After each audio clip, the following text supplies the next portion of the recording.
Good morning साथियों, match point by Hemant sir YouTube channel में आपका स्वागत है। जो अपनी जिलावार दर्शन सीरीज जो नए ज़िले बनने के बाद हमने चालू की है, उसमें हमने अभी तक 24 ज़िले के बारे में अध्ययन कर लिया है। आज हमारा 25वें नंबर का ज़िला है भरतपुर ज़िला, उसके बारे में अध्ययन करेंगे। आप इस चैनल पे नए हो तो आप इस चैनल को सब्सक्राइब कीजिए एवं लाइक कीजिए और अपने दोस्तों को शेयर कीजिए। तो आज हम भरतपुर ज़िले के बारे में अध्ययन करेंगे। कौन से ज़िले के बारे में अध्ययन करेंगे? तो भरतपुर ज़िले के बारे में अध्ययन करेंगे। भरतपुर ज़िले का जो परिवहन कोड है वो कितना है? तो भरतपुर ज़िले का परिवहन कोड है RJ05। कितना है? तो भरतपुर ज़िले का परिवहन RJ05 है। भरतपुर ज़िले का शुभंकर, जो भरतपुर ज़िला है उसका शुभंकर है सारस। क्या है उसका शुभंकर? है सारस या साइबेरियन क्रेन। जो भरतपुर ज़िला है अपना आज का 25वें नंबर का, उसका राजस्थान परिवहन कोड है 05 और शुभंकर है सारस या साइबेरियन क्रेन। ये इसका शुभंकर है भरतपुर ज़िले का। भरतपुर ज़िले में एक दुर्ग है। कौन सा दुर्ग है? तो लोहागढ़ दुर्ग है, जिसका निर्माण लोहागढ़ का दुर्ग है, जिसका निर्माण 1733 में, किसमें? जो लोहागढ़ दुर्ग है जिसका निर्माण 1733 में महाराजा सूरजमल द्वारा करवाया गया। जिसका निर्माण महाराजा सूरजमल 1733 में महाराजा सूरजमल द्वारा करवाया गया। महाराजा सूरजमल ने खेमा जाट को पराजित करके उसकी कच्ची गड्डी पर निर्माण करवाया। यह दुर्ग दोहरी प्राचीर से घिरा हुआ है। किससे घिरा हुआ है लोहागढ़ का दुर्ग? तो यह दुर्ग दोहरी प्राचीर से घिरा हुआ है। इस दुर्ग में जवार बुर्ज, फतेह बुर्ज, सिनसिनी बुर्ज, नवल बुर्ज आदि हैं। जवार बुर्ज में भरतपुर के जाट शासकों का राज तिलक हुआ करता था। जो जवार बुर्ज हैं उसमें भरतपुर के जाट शासकों का राज तिलक हुआ करता था। महाराजा जवाहर सिंह ने, जो महाराजा लोहागढ़ दुर्ग में महाराजा जवाहर सिंह ने 1765 में दिल्ली के लाल किले से अष्टधातु का दरवाज़ा उतारकर इस किले के प्रवेश द्वार पर स्थापित करवाया था। किसने? जवाहर सिंह ने अष्टधातु के दरवाजे को दिल्ली से उतारकर जो लाल किले में लगा हुआ था उसको जो लोहागढ़ दुर्ग है उसमें प्रवेश द्वार पर स्थापित करवाया। इसके बाद अगला दुर्ग है अपना, कौन सा दुर्ग है? बयाना का किला। किसका किला? बयाना का किला। इसका निर्माण 1040 में विजयपाल द्वारा करवाया गया। किसके द्वारा करवाया गया? तो इस जो बयाना का किला है उसका निर्माण 1040 ईस्वी में विजयपाल द्वारा करवाया गया। बयाना के दुर्ग को सोनितपुर का किला या बादशाह का किला भी कहते हैं। बयाना से गुप्तकालीन सिक्के प्राप्त हुए हैं। कहाँ से? तो बयाना से गुप्तकालीन सिक्के प्राप्त हुए हैं। हिंदुस्तान का प्रथम बादशाह बाबर बयाना दुर्ग में ठहरा था। कहाँ ठहरा था? बयाना दुर्ग में ठहरा था। बयाना के अलावा भरतपुर में कौन कौन से दुर्ग हैं? तो एक तो लोहागढ़ का दुर्ग हो गया, दूसरा बयाना का दुर्ग, तीसरा बेर का किला। कौन सा किला? बेर का किला। इसका निर्माण महाराजा बदन सिंह ने करवाया था। ये भरतपुर ज़िले में 3 दुर्ग या किले हैं। इसमें अपना पहला लोहागढ़ का दुर्ग, दूसरा बयाना का किला, तीसरा बेर का किला। जो बेर का किला है इसका निर्माण महाराजा बदन सिंह ने करवाया था। किसने? महाराजा बदन सिंह ने करवाया था। गंगा मंदिर। कौन सा मंदिर? गंगा मंदिर। इसकी स्थापना 1846 में, गंगा मंदिर की स्थापना 1846 में। इसका निर्माण महाराजा बलवंत सिंह ने, किसने? तो इसका निर्माण महाराजा बलवंत सिंह ने करवाया गया, बलवंत सिंह के द्वारा करवाया गया है। यह मंदिर या गंगा मंदिर है, यह मंदिर 2 मंजिला और 84 खंभों पर निर्मित है। जो गंगा मंदिर है उसका स्थापना 1846 में बलवंत सिंह ने करवाया, बलवंत सिंह के द्वारा स्थापना की गई है। यह मंदिर 2 मंजिला एवं 84 खंभों पर निर्मित है। किस पर निर्मित है? 2 मंजिला तथा 84 खंभों पर निर्मित है। महाराजा ब्रजेंद्र सिंह ने इसमें गंगा मूर्ति स्थापित करवाई। किसने गंगा मूर्ति स्थापित कराई? तो महाराजा ब्रजेंद्र सिंह ने इसमें गंगा मूर्ति स्थापित करवाई। इस मंदिर का आगे का भाग मुगल शैली, पीछे का भाग बौद्ध शैली में बनाया गया है। भरतपुर जिले में एक और मंदिर है, लक्ष्मण मंदिर। कौन सा मंदिर? तो लक्ष्मण मंदिर। इसका निर्माण महाराजा बलदेव सिंह ने प्रारंभ करवाया। किसने? जो ये लक्ष्मण मंदिर है जिसका निर्माण महाराजा बलदेव सिंह ने प्रारंभ करवाया तथा बलवंत सिंह ने पूर्ण करवाया गया। किसने? तो इसका निर्माण जो बलवंत लक्ष्मण मंदिर है इसका निर्माण महाराजा बलदेव सिंह ने प्रारंभ करवाया तथा महाराजा बलवंत सिंह ने पूर्ण किया। इसके अलावा कौन कौन से मंदिर हैं यहाँ पर जो भरतपुर ज़िले में स्थित हैं? तो भरतपुर में एक राजेश्वरी माता। कौन सी माता? तो राजेश्वरी माता, जो कहाँ स्थित है? भरतपुर ज़िले में। भरतपुर जाट वंश की कुल देवी है। ये क्या है? राजेश्वरी माता भरतपुर जाट वंश की कुल देवी है। किसकी कुल देवी है? राजेश्वरी माता तो भरतपुर जाट वंश की कुल देवी हैं। जसवंत पशु मेला। कौन सा मेला?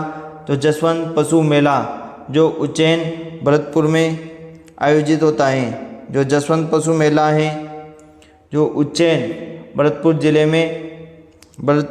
में आयोजित होता है। ब्रज महोत्सव भरतपुर ज़िले में आयोजित होता है। जवार प्रदर्शनी ये भी भरतपुर ज़िले में आयोजित होती हैं। यहाँ पर एक नृत्य प्रसिद्ध है। भरतपुर ज़िले का एक नृत्य प्रसिद्ध है। कौन सा नृत्य प्रसिद्ध है? तो बम नृत्य भरतपुर ज़िले का प्रसिद्ध है। कहाँ का प्रसिद्ध है? तो बम नृत्य तो भरतपुर ज़िले का प्रसिद्ध है। जो बम नृत्य हैं वो भरतपुर ज़िले का प्रसिद्ध है। इसको फाल्गुन माह में बम रसिया गानों के साथ किया जाने वाला नृत्य बम नृत्य कहलाता है। बम नृत्य का आयोजन कब किया जाता है? तो बम नृत्य का आयोजन फाल्गुन माह में बम रसिया गानों के साथ किया जाने वाला नृत्य बम नृत्य कहलाता है। बम राजस्थान का सबसे बड़ा वाद्य यंत्र है। बम क्या है? तो ये बम राजस्थान का सबसे बड़ा वाद्य यंत्र है।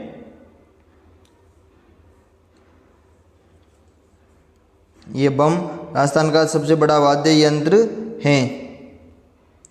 भरतपुर जिला उत्तर प्रदेश की साथ सीमावर्ती वाला जिला है। भरतपुर जिला है जो उत्तर प्रदेश के साथ सीमावर्ती वाला जिला है। तो इसका उत्तर प्रदेश सीमा लगाता है भरतपुर जिला।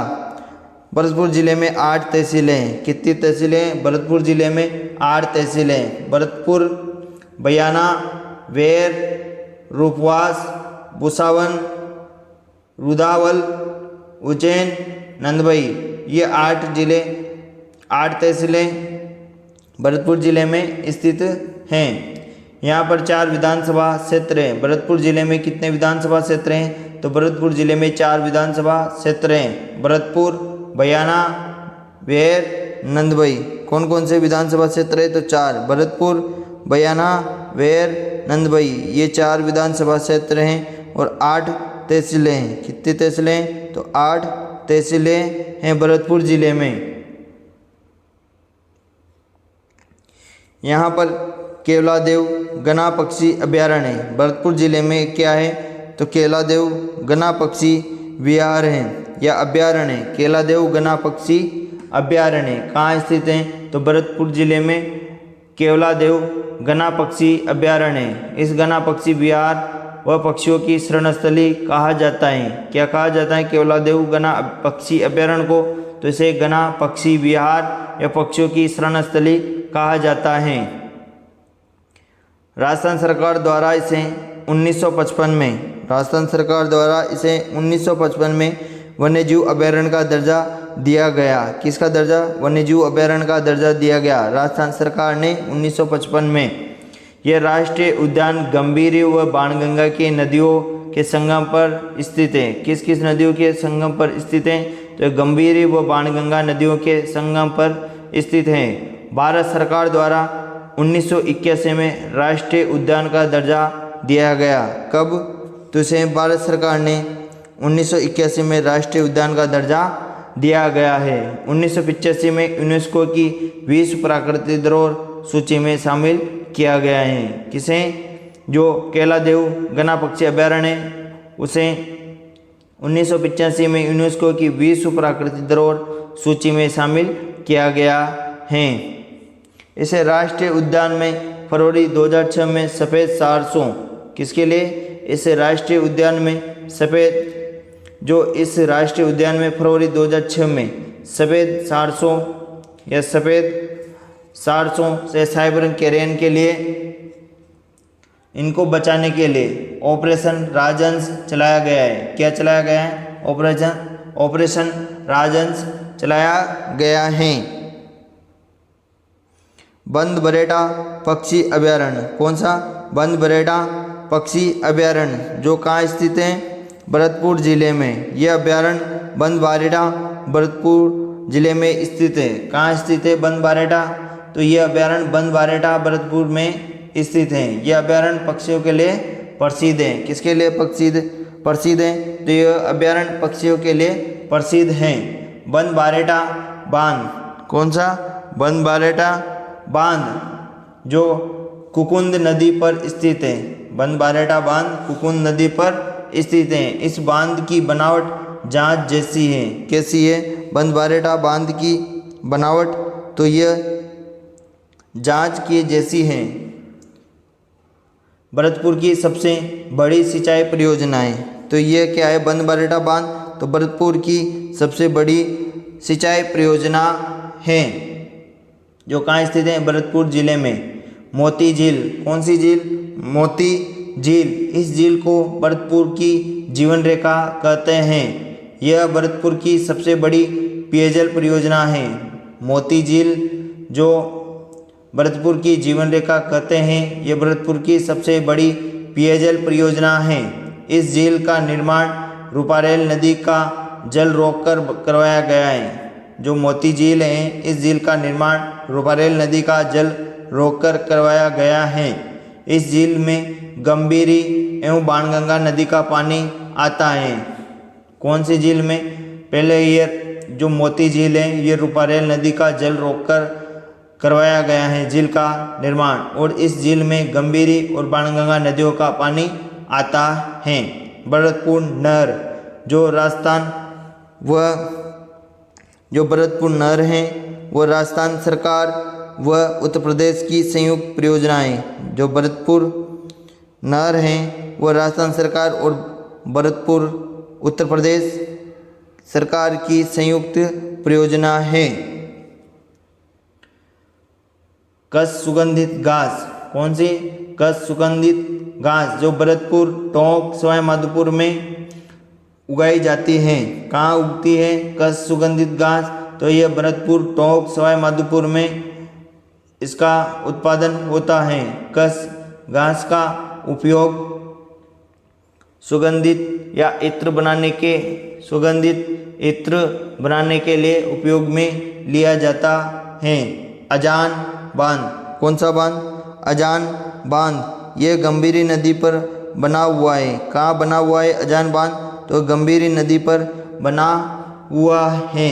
इसका निर्माण सूरजमल ने भरतपुर की स्थापना के समय करवाया था। जो अजान बांध है यह गंभीरी नदी पर बना हुआ है। इसका निर्माण सूरजमल ने भरतपुर की स्थापना के समय करवाया था। केवलादेव पक्षी अभयारण्य को पानी की आपूर्ति इसी बांध से की जाती है। जो केवलादेव पक्षी अभयारण्य को पानी की आपूर्ति इसी बांध से की जाती है।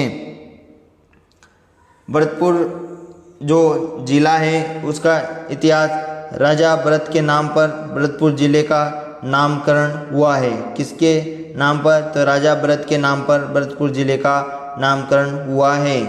भरत के भाई लक्ष्मण को भरतपुर रियासत का कुल देवता माना जाता है। भरतपुर का जाट राजवंश लक्ष्मण का वंशज माना जाता है। भरतपुर के जाट सिनिसिनीवाल गोत्र के थे। किसके थे? तो सिनिसिनीवाल गोत्र के थे।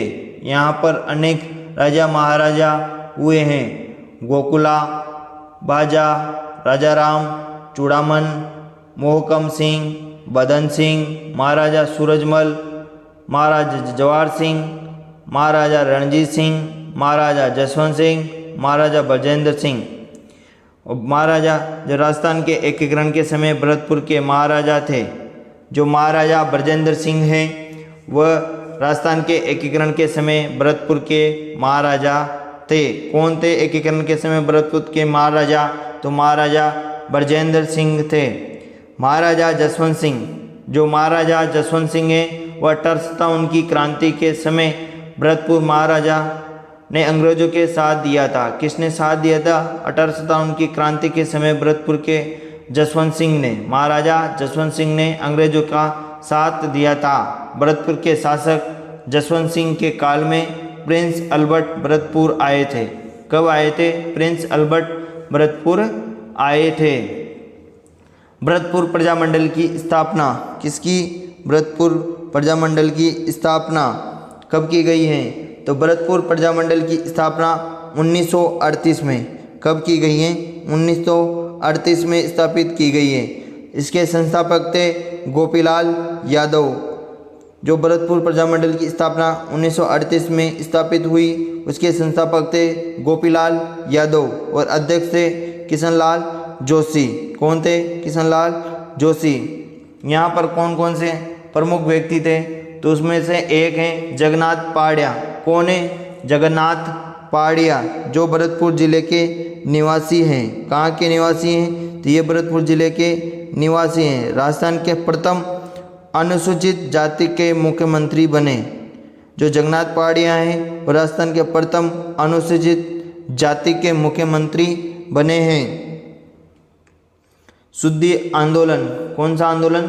शुद्धि आंदोलन भरतपुर महाराजा कृष्ण सिंह द्वारा चलाया गया। जो शुद्धि आंदोलन है भरतपुर के महाराजा कृष्ण सिंह द्वारा चलाया गया।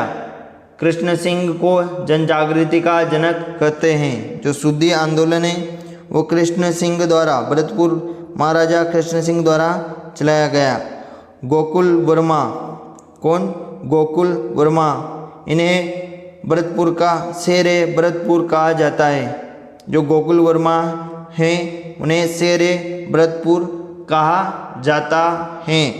बयाना का युद्ध, कौन कौन से? यहाँ पर 2 युद्ध प्रमुख हुए हैं भरतपुर जिले में। तो उसमें से हैं बयाना का युद्ध जो 16 फरवरी 1527 को, जो बयाना का युद्ध है, कौन सा? बयाना का युद्ध जो 16 फरवरी 1527 को राणा सांगा व बाबर के मध्य हुआ। किस किस के मध्य हुए बयाना का युद्ध? तो 16 फरवरी 1527 को राणा सांगा व बाबर के मध्य हुआ, जिसमें राणा सांगा विजय हुए। कौन विजय हुआ? तो राणा सांगा विजय हुआ और बाबर की सेना का नेतृत्व मेहंदी ख्वाजा ने किया। जो बयाना का युद्ध हुआ था 16 फरवरी 1527 को राणा सांगा और बाबर के मध्य, उसमें राणा सांगा की विजय हुई और बाबर की सेना का नेतृत्व मेहंदी ख्वाजा ने किया था। इसी युद्ध के बाद 1 महीने और 1 दिन के बाद खानवा का युद्ध हुआ। किसका युद्ध हुआ? तो खानवा का युद्ध हुआ। कब हुआ? 17 मार्च 1527। कब हुआ था खानवा का युद्ध? तो 17 मार्च 1527 में रोपनवास भरतपुर जिले में। जो खानवा का मैदान व रूपवास भरतपुर जिले में स्थित है। वहाँ पर राणा सांगा व बाबर के मध्य हुआ। जो खानवा का युद्ध था वो भी राणा सांगा और बाबर के मध्य हुआ था। इस युद्ध में बाबर विजय रहा। कौन विजय रहा? तो इस युद्ध में बाबर विजय रहा।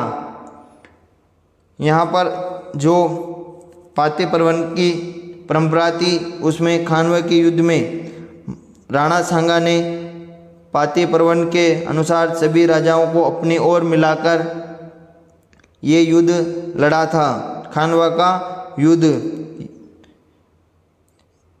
अशोक परमार जो यहाँ के बिजोला ठिकाने के संस्थापक थे। कौन थे? अशोक परमार जो बिजोला ठिकाने के संस्थापक थे। ये मूल रूप से भरतपुर के निवासी थे। यह सांगा जो महाराणा सांगा है वो खानवा के युद्ध में महाराणा सांगा की सहायता के लिए भरतपुर से आए थे। इसलिए महाराणा सांगा ने अशोक परमार को बिजोला ठिकाने का संस्थापक बनाया था। यह बिजोला ठिकाना अशोक परमार को दिया। भरतपुर जिले में और कौन कौन से दुर्ग, मंदिर या फैक्ट्री वगैरह हैं? तो यहाँ पर है जो सेवर तहसील है या सेवर स्थान है, वहाँ पर केंद्रीय सरसू अनुसंधान केंद्र स्थित है। क्या है सेवर भरतपुर में? तो केंद्रीय सरसू अनुसंधान केंद्र स्थित है। बयाना जो बयाना तहसील है उसका प्राचीन नाम श्रीप्रस्थ या सोनितपुर है। क्या है बयाना का प्राचीन नाम? श्रीप्रस्थ या सोनितपुर है। बयाना दुर्ग जो खानवा युद्ध के समय बाबर यहाँ आया था। बयाना जो तहसील है उसमें ऊषा मंदिर और लोई मीनार स्थित है। ऊषा मंदिर और लोई मीनार स्थित हैं।